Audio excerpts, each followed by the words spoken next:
here for This is Fit Workouts Inside the Hoop. Today we are going to be working on a two-handed isolation. Looks something like this.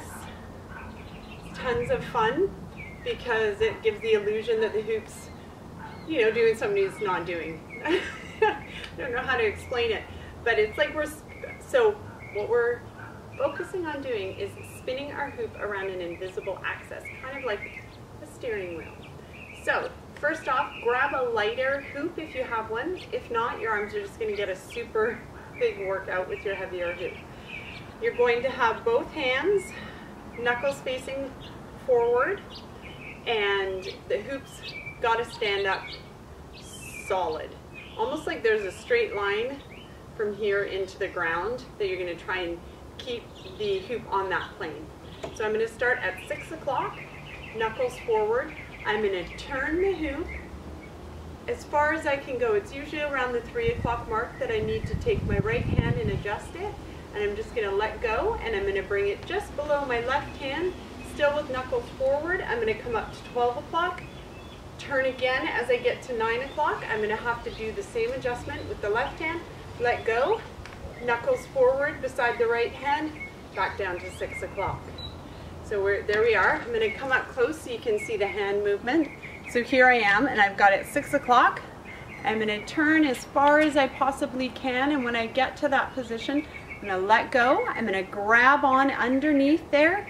See, knuckles are still pointing forward. And bring it over here till I can't go any farther. I'm going to let go. And again, left hand's turning so knuckles are forward. And then we're back down again. So nice and slow up. Front. There we go.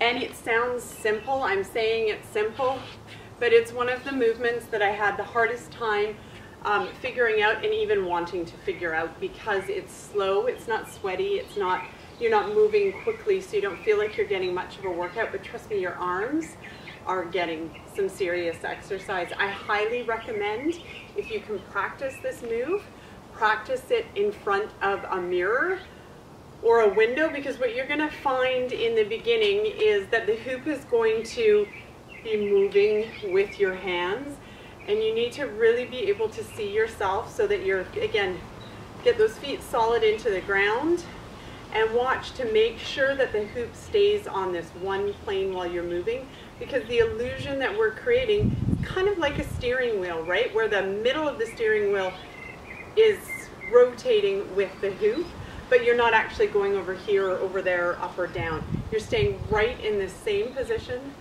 6 o'clock, knuckles forward. Do it nice and slow in the beginning till you get the feel. There you go. I can't go any farther. I'm going to drop my right hand. I'm going to turn it and bring it right below so it's still knuckles forward next to the left. Up past 12, down as far as I can go.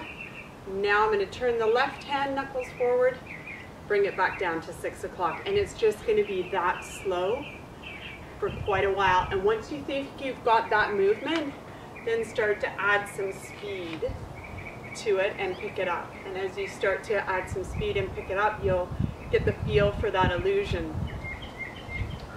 When you get tired also of going in one direction, this isolation could go in the other direction. You can start at 6, you can go all the way over. You find one way is easier than the other, so as I hit the 9, can't go any farther, I'm going to turn my left hand to bring it next to my right, knuckles forward, up to 12, over to 3, now I'm letting the right hand release.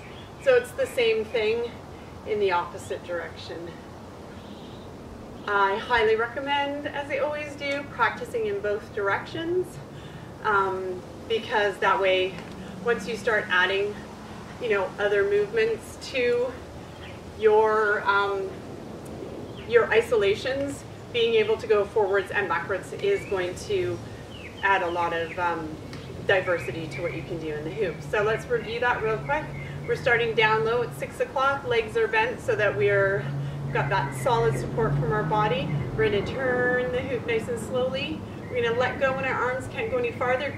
Quick twist of the arm, up, side, another twist, and down. And you're just going to get a mirror or a window, and you're going to practice that over and over again in front of it.